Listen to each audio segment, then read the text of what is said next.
係個網友，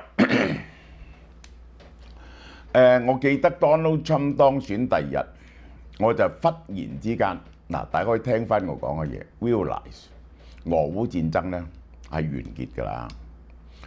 我相信停火係會喺3個月內大家 mark 低我而家係呢個時候講12月1號到啦，即係停火3月底前啦，3月底前可以停火。更詳細嘅協議咧，就要講多半年到，講多半年到。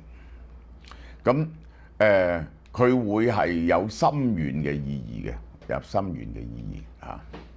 好啦，嗱，我再同大家講講咧，我哋呢個盤菜推出呢個係限量版嚟嘅，有晒所有好食嘅嘢㗎啦，唔使講㗎啦，就原價6個人就1198蚊，而家咧訂咧就998蚊，12個人1688蚊，原價1680蚊，特價1488蚊，係有齊晒鮑魚、花膠、元貝、蠔豉、米鴨、鯪魚球、大鵝掌、貴妃雞，哇，乜都有，呢個就係咁就每樣都有6件嘅，夠晒6個人食，呢個就夠晒12個人食。佢係幫你送到你屋企嗰度，除咗喺離島啲咁嘅地方村屋咧就係送到呢個村口嘅啫，呢個就係咁就係即日做新鮮本港製造，而且口碑係非常之好。如果你考慮屋企食團呢個做冬咧，你最好訂呢個，好啦，嗱，澤連斯基表咗態，即係點解我認為和平可以達至呢？你當呢一個冇咗美國堅決支持佢打到底嘅時候呢，根本呢就係呢個烏克蘭嘅士氣好難維持落去。其實而家喺地面戰度，烏克蘭呢係落下風入邊嘅，因為俄羅斯係想短期內喺 Donald Trump 上台之前贏得更多嘅優勢，係不惜任何代價，不惜任何士兵嘅代價。其實喺前線就係俄羅斯死7個人，烏克蘭死1個人，但實際上就係俄羅斯嘅人口係烏克蘭嘅5倍實際上係5倍。然後佢而家仲用僱傭兵打添，即係有呢個敍利亞人，有呢一個車臣，有呢個而家就揾胡塞武裝組織，又有呢個朝鮮話有10萬軍隊。咁嘅情況之下，冇美國嘅不惜任何一切代價嘅支持，烏克蘭嘅人咧係捱得好慘嘅，尤其是喺俄羅斯嘅冬季攻勢之下邊咧，佢哋成日停電，好難有意志再打落去。咁而且雙方嘅argument咧，其實係只係得返一點嘅就係烏克蘭能唔能夠佢剩翻嘅領土能唔能夠保證到佢嘅安全？點樣保證到佢嘅安全？如果連整個烏克蘭領土都保證唔到安全咧，烏克蘭就焗住要捱落去。烏克蘭嘅人民願意講和，但係就唔係願意投降。好啦，澤連斯基首度透露接受停火協議嘅條件，佢開咗個條件。而家烏克蘭未俾俄羅斯佔領嘅領土要北約保護，只係得一個保證，佢係相信嘅啫。而家你話喺中間整個 demilitarized zone 有啲兵喺度巡，咁俄羅斯發動攻勢之前，嗰啲兵就會走晒，因為佢哋唔係嚟戰鬥，唔可以抵擋俄羅斯嘅士兵而且允許佢用外交方式針對歸還其餘領土嘅問題進行談判。呢個咧就即係話，如果呢一個係第日俄羅斯係轉咗第2個總統，覺得呢樣嘢冇咁重要，唔係非佔領不可，呢個要普京落咗台，佢就可以同佢傾係唔係成為一個自治區呢？即係咁樣，等佢哋自治呢。澤連斯基話：北約如果能夠對該國未被俄羅斯佔領嘅地區提供北約成員嘅資格，就可以結束戰爭嘅激烈階段。呢個講得好有意思，即係停火。我真係3年前我就講呢樣嘢，結果呢個就係我講嘅就地停火，焗住要就地停火，逐地就地停火，你就好難叫，如果你唔係打贏，好難叫對方撤軍。你可以能夠喺你唔能夠喺戰場做贏到嘅嘢，你好難喺個談判桌度贏到。呢個就係嗰個最大嘅問題。我喺呢度講咗 lay out 咗嗰個和談嘅4點先啦。第一就係停火，第二就係停火同埋個領土嘅問題，第二就烏克蘭嘅安全問題，第三就係俄羅斯被制裁問題，第4點就係俄羅斯嘅資產問題，就係要解決呢4個問題。我到最後我講俾你聽，呢4個問題係點樣？從烏克蘭翻譯成英文嘅龐伯澤連斯基話俾 Skynet 聽，如果我哋想停止戰爭嘅熱戰階段，即係停咗火，雙方停咗火並不表示和平，仲要傾其他嗰3個條件。第一個問題都要傾，因為而家暫時停火呢，好似犬牙交錯，要畫好嗰啲界線，究竟邊啲地方 under 俄羅斯，所以呢，佢有一個劃界嘅問題。而且呢，原理上停咗火呢，仲要講點樣保證呢個烏克蘭安全嘅問題，同埋點樣解除俄羅斯嘅制裁，同埋歸還俄羅斯嗰啲資產，然後仲要撤除對呢個戰爭罪犯嘅指控。呢個應該將我哋掌控嘅烏克蘭納入北約保護傘，講乜都冇用，納入北約保護傘，甚至佢可以要求北約派一啲部隊喺烏克蘭，佢只能夠相信呢樣嘢。呢個係我哋必須迅速採取嘅行動，然後烏克蘭呢就可以同俄羅斯傾點樣收復一啲部分嘅領土，即係唔係要透過公投啊啲咁嘅手段嚇嚟到令嗰啲地方咧就變咗個自治區，係 affiliate under 呢一個烏克蘭，但係烏克蘭又唔會派軍隊來。要停火但係要確保普京唔會再翻嚟打我哋先得㗎。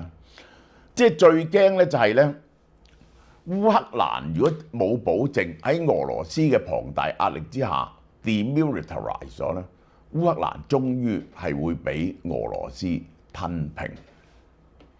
北約要立即覆蓋烏克蘭仍然處於基輔控制之下嘅部分。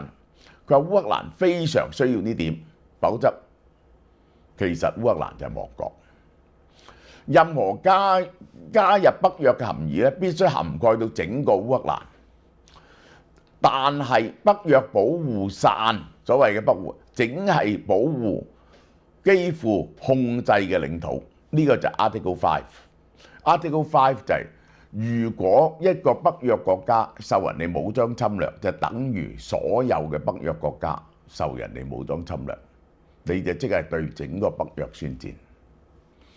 美國前總統 Donald Trump 批評美國對烏克蘭提供援助，佢話佢一日就可以結束俄烏戰爭，但係冇講個方式。其實我哋知道，佢提出嘅就係呢一個係烏克蘭割讓領土。呢個係割幾多嘅問題啊！呢個一陣最拉尾喺個地圖嗰度，我會同大家講，仲可以傾割幾多嘅問題。然後呢，就係北約，烏克蘭加入北約，中間有個 demilitarized zone，解除對俄羅斯嘅制裁，同埋解除對普京戰犯嘅指控，同埋將俄羅斯嘅資產大部分，除咗少部分啦，利息嗰啲咯，還翻俾呢個俄羅斯。但係有個喺台底下邊嘅嘢，俄羅斯就容許俄羅斯全部出口石油，同埋同歐洲做翻貿易，叫俄羅斯應承唔好再喺亞洲支持中國。呢個就係 Donald Trump 要嘅嘢。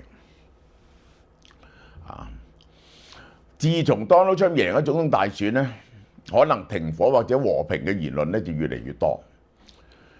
其實已經打到雙方冇辦法打落去。我而家講緊烏克蘭呢邊好慘，因為好多地方都停火，有幾百萬人走咗，所以烏克蘭嘅實際上可以參軍嘅人數只係俄羅斯嘅1/5，能夠打到今時今日已經冇人去諗得到。澤連斯基話：我哋一定要同 Donald Trump 合作啦，先有最大嘅支持。冇美國嘅支持，場仗係打唔到落去嘅，因為係冇足夠嘅軍火，冇足夠嘅海馬斯，冇足夠嘅愛國者 A1M1，呢個冇得打嘅，呢個冇得打。我想直接同佢合作，因為佢周圍嘅人有唔同嘅聲音，唔需要周圍嘅人嚟破壞我哋溝通。佢想直接同 Donald Trump 講嗱，佢係可以講到 Donald Trump 支持佢㗎。我話俾你聽，呢個唔會有任何幫助而有破壞性。我哋必須嘗試揾到新嘅模式。我想同佢分享意見，我想聽聽佢嘅意見。當兩個傾幾個鐘頭，講晒所有細節，呢個就係佢就唔想透過個特使。喺整個衝突期間，澤連斯基一路話打到尾，要恢復所有烏克蘭嘅領土嘅，呢個係嚇，其中包括烏克蘭2014年2月佔領並喺第2年直接吞併嘅克里米亞。佢話烏克蘭嘅憲法唔准許佢割領土嘅，唯一嘅可能嘅辦法就係呢啲地區嘅人們同意脫離，即係咧呢個咧到最後嚟講咧，呢個如果要割讓領土，當然要烏克蘭嘅議會通過啦，修改憲法要2/3或者公民投票。佢先前最大嘅讓步就係今年7月接受《世界報》採訪嗰時，如果呢啲領土喺自由公正嘅公投中投票通過，可以加入俄羅斯嗱。但係個前提啊，就係呢個投票一定要公平嘅，就要基輔掌握呢啲領土先能夠保證佢係公平嘅。如果唔係唔會公平嗱，呢個就係咁。2022年俄羅斯未經國際承認嘅公投咧，就宣布吞併咗烏克蘭、頓涅茨克、赫爾松、盧甘斯克同扎波羅熱。呢個咧就係克里米亞之後再講呢4個州。澤連斯基長期嘅立場係呢啲領土依然係烏克蘭，佢哋俄羅斯嘅佔領係非法嘅，幾乎唔會為咗達成和平而放棄任何領土。俄羅斯要求烏克蘭放棄呢啲領土，先至能夠坐落嚟傾。呢個就係當初頭幾個月咧，烏克蘭幾乎打敗咧，佢係願意接受呢啲條件嘅。但後來戰場形勢好咗咧，呢個澤連斯基就唔接受。初時嗰時咧，去土耳其傾啲條件咧，就係喺咁嘅基礎上面。俄羅斯而家控制咗烏克蘭18% 領土啊！呢啲領土入邊咧，就係大多數都係 Russian speaking 嘅烏克蘭人。但係咧，經過呢場戰爭入邊咧，嗰啲 Russian speaking 嘅烏克蘭人係唔係想併入俄羅斯咧，都係有問題嘅。但係咧，而家咧係唔準佢哋講嘢啦，當然唔準佢哋公民投票啦。因為大家都睇見咧，喺俄羅斯嘅生活係非常之困苦嘅。而家係如果烏克蘭入咗北約，跟住烏克蘭進入咗歐盟咧，佢嘅生活水準係會立即迅速地改善㗎。對烏克蘭人嚟講，呢個就包括咗克里米亞。好啦，呢4個地區頓涅茨克、赫爾松、盧甘斯克、扎波羅熱，但呢4個州咧唔係完全控制嘅。呢一個差唔多控制嘅就係頓涅茨克同盧甘斯克。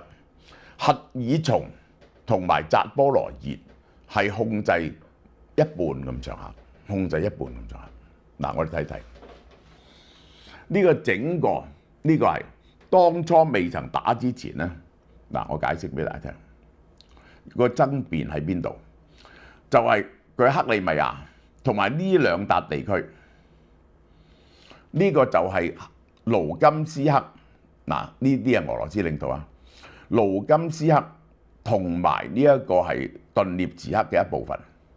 而家咧基本整個盧甘斯克咧就已經陷入啦，頓涅茨克差唔多打晒，成個頓巴斯地區咧就大致上係咁，大致上係咁。佢仲有少少未打完。呢個就係扎波羅熱，呢個扎波羅熱，呢個就係赫爾松，呢個就係赫爾松。而家呢兩個州，俄羅斯係一定要攞嘅。克里米亞佢一定係要攞嘅。個問題就係喺邊度咧？呢條線點樣畫？呢度係頓涅白河，頓涅白河。呢個陸橋能唔能夠存在咧？如果個陸橋存在，就係佢攞咗半個扎波羅熱同半個赫爾松，咁樣咧就係俄羅斯對於控制呢啲地區非常有利，因為咧佢就可以由陸地運輸過嚟接濟克里米亞，而且守克里米亞容易咗好多。佢一定要有克里米亞，然後先至可以擴充喺黑海嘅影響力。呢度咧，本來佢哋最大嘅野心咧，喺第聶伯河劃界，頓涅伯河將烏克蘭咧分為東西兩拳，上策吞並整個烏克蘭，中策吞並半個烏克蘭，呢個就係下策，就係攞頓涅茨克、盧甘斯克、克里米亞同埋一條陸橋。呢條陸橋點樣劃線？呢個有排拗。因為咧，你而家係犬牙交錯嘅，邊個控制邊度好難講。你要畫到佢整整齊齊啊，有啲河啊，有啲地形啊，咁樣先至清楚，咁咪盞鬧交。劃界係一個大嘅問題，劃界係一個大嘅問題。喺澤連斯基發表可以到某個前提之後結束熱戰，烏克蘭外長亦都向北約會員呼籲，下個禮拜舉行嘅外長會議，向基輔提出入會邀請，藉此向俄國展示西方陣營支持烏克蘭嘅堅定立場。但係有啲國家唔同意嘅，呢個就係匈牙利，尤其是匈牙利同埋呢一個土耳其未必同意。根據呢個機構獲得嘅信函咧，烏克蘭外長敦促北約國家外長喺10月3號至4號喺布魯塞爾舉行北約外長會議嗰陣時咧，向佢發出入會邀請。呢個係基輔推動加入北約嘅新一波努力，唔可以咁快。基輔表示，基輔話我唔係要而家入，係俄烏戰爭打完之後先至入。但係北約咧就發出個邀請，當日你大家要知道，普京就話由於北約不停東擴，呢一個烏克蘭可能東擴。北約可能東擴入烏克蘭，威脅到俄羅斯，所以俄羅斯要打烏克蘭，呢個就係個藉口。咁所以呢，而家喺第二點嘅爭奪入邊呢，呢個係最難 settle 嘅嘢係乜嘢呢？就係普京係話烏克蘭唔可以加入北約，唔可以加入北約，唔可以加入北約。如果烏克蘭唔可以加入北約，而烏克蘭亦都係唔準整啲重型軍備同埋北約去武裝佢呢，咁樣嘅時候呢，好容易就係喺烏克蘭變咗選一個親俄嘅總統出嚟，因為呢，你親西方嘅總統呢冇用。如果有一個親俄嘅總統選咗出嚟呢，佢慢慢就變咗白俄羅斯咁，終於變成咗俄羅斯嘅一部分。咁於是俄羅斯嘅威脅就會去到波蘭同埋羅馬尼亞。因此西比哈信函度表示，入會邀請唔應該被視為戰爭情勢惡化嘅因素，反而喺烏克蘭加入北約成為不可逆轉呢，俄羅斯就冇發動過戰爭嘅理由，因為佢係唔係都加入北約？呢個就係俄羅斯呢，就係而家要拗嘅，就係俄羅斯俾唔俾佢加入北約。我最後講 Donald Trump 嘅立場啊。根據北約國家嘅外交人士，北約32國會員呢冇達成呢個共識。北約曾經宣布烏克蘭最終會成為北約嘅分子，而且喺不可逆轉嘅程序之中，但係冇話幾時，冇話幾時。美國紐約時報21號一篇報導，冇引述來源，話一啲官員建議拜登將蘇聯解體後烏克蘭攞走嘅核武器俾翻烏克蘭。嗱，呢個係冇可能嘅事。拜登話：如果我哋而家交戰嘅對象變咗個核武國家，我哋要點樣做？我哋會動用一切俄羅斯可以動用嘅毀滅力量毀滅佢。紐約時報登出一出 Donald Trump 要結束戰爭嘅誓言，可能令到烏克蘭冇乜太多選擇嘅空間，冇乜選擇。如果冇咗美國，內文提到拜登政府呼籲喺剩下2個月，盡量可能幫助烏克蘭。嗱，拜登政府可能而家最近仲係盡速地提出，佢本來嗰620億美金，再撥多70幾億，同埋撥多啲武器俾烏克蘭，喺剩翻呢個幾月，甚至攞翻啲核武器俾佢哋。基輔郵報話，所謂將核武器俾翻烏克蘭呢，係紐約時報毫無根據嘅説法，因為如果你俾烏克蘭啲核武器都唔喺美國嗰度，嗰啲核武器咧係燒毀咗嘅。呢個係烏克蘭嘅核武器係交翻俾俄羅斯嘅，其實多數燒毀咗。呢個係俄羅斯就要提供100噸嘅核反應爐需要嘅燃料棒俾烏克蘭。當時呢個就叫做呢個就係呢個布達佩斯協議，俄美英中提供安全保證。於是1996年6月1號完全移走晒，呢個就係。普京亦提及 Donald Trump， 在我睇上嚟，佢而家並不安全，即係話佢可能俾人暗殺。不幸嘅歷史上發生過好多次。我想佢係聰明人，我希望佢態度謹慎並且了解呢點。呢個就係佢係挑撥離間。嗱，我講俾你聽，俄羅斯其實都打唔到落去。呢個就係嗰個盧布。其實呢個都係假嘅，我講俾你聽，盧布已經停止咗外幣兌換，其實係去到140、150。戰爭到而家，盧布已經貶值咗一半。你可以想像一個國家用10%幾嘅能力嚟到打仗，啲人民嘅生活係點？連薯仔啊、洋葱啊、番茄都變咗幾倍嘅價錢何況佢而家嘅煉油措施，外銷係完全被打擊得非常之嚴重。呢個係俄羅斯人民嘅生活非常之困苦。呢個係，而且佢嗰啲軍事用品啊，佢係靠儲存咗落嚟嘅坦克、裝甲車嚟到支持呢場戰爭，而嗰啲咧消耗得好快。個人命嘅消耗咧，俄羅斯已經係死傷咗70幾萬人。呢個就係 Donald Trump 欽點嘅烏克蘭和平大使話，佢哋將會話俾烏克蘭聽，你哋要傾，如果唔咁做，美國就會中斷援助。然後又話俾普京聽，佢要參與談判，如果唔係，我哋提供烏克蘭一切所需，讓佢哋喺戰場上殲滅你哋。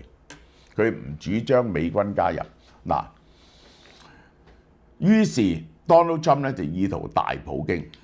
大普京咧，據我睇其他資料咧就話，10年後烏克蘭加入北約，但係 meanwhile 美國同埋北約國家可以提供更多武器俾烏克蘭，然後喺烏克蘭同埋俄羅斯嘅停火線嗰度，歐洲派駐軍隊。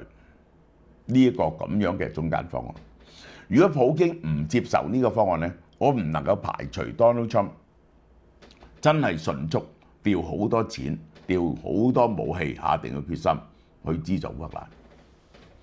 成件事嘅關鍵就係咁嗱，大家呢個工商時間呢隻韓國名牌嘅 NMN，我而家用緊。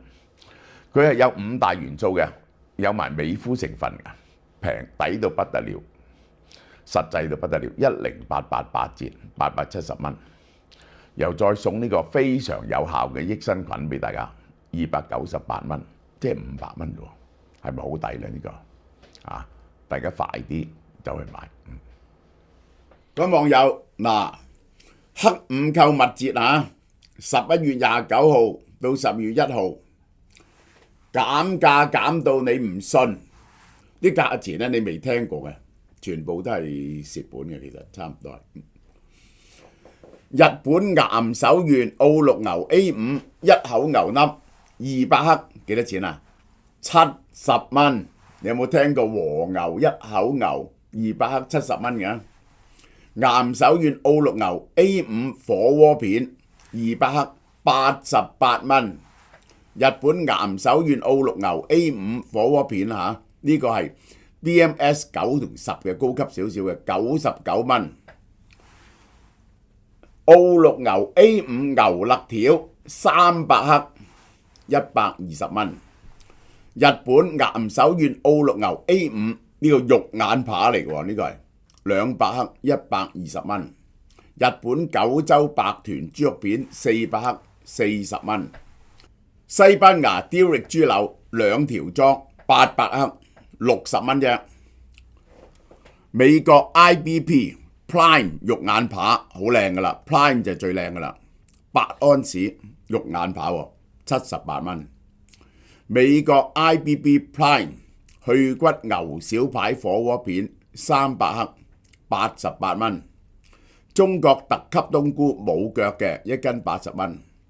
獨家銷售Canto 2015 Dry 紅酒白手60蚊一支。一家家韓牛五花子火鍋片300克喎，你估幾錢啊？90蚊，真係好食啲韓牛。一家家韓牛肉眼扒200克120蚊，你未聽過咁平嘅嘢㗎。一家家韓牛前胸肉火鍋片300克90蚊。一家家韓牛西冷200克120蚊，真係我都未見過咁平。Muchain 韓國豬免治豬肉400克喎，20蚊。韓國豬梅頭扒300克35蚊。韓國豬後腿肉400克20蚊，真係平。韓國豬梅花火鍋片300克35蚊，呢啲買翻去食真係抵到極啊！韓國 Halim 水牛城雞翼雞腿200克18蚊。韓國哈廉即食一口雞胸12蚊。韓國哈廉即食慢慢煮雞胸12蚊。呢啲韓國哈廉即食雞胸粒有2種味道12蚊。韓國哈廉香酥雞塊480克超過1磅40蚊。香味炸雞600克喎45蚊。氣炸雞塊480克40蚊。唐揚炸雞1000克1公斤嘅55蚊，好食嘅。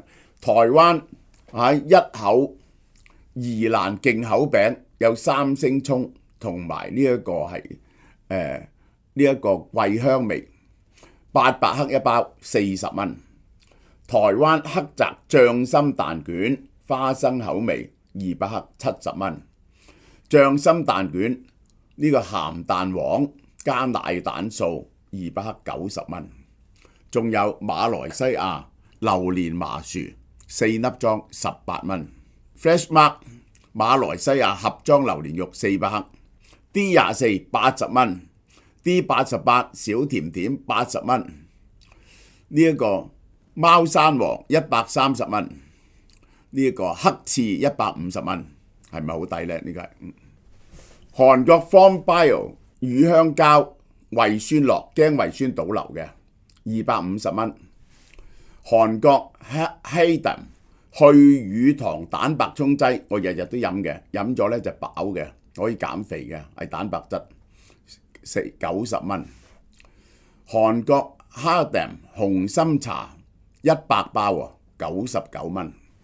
韓國哈迪紅參液係禮盒裝，呢個係250蚊一盒。韓國 High 潘紅參 Plus 10克30包250蚊。韓國 Grand 通禮盒裝，呢個係精選紅參真液加鞏俐丸280蚊。韓國 Ham 裝維生素 C 500克2克1包180包嘅88蚊，呢啲全部係非常特價賣出。OK，Black Friday 2024 11月29至12日只限3日喺門市網上都得嘅。俏貓貓黑色星期五瘋狂大減價，大量產品優惠價到3、4折。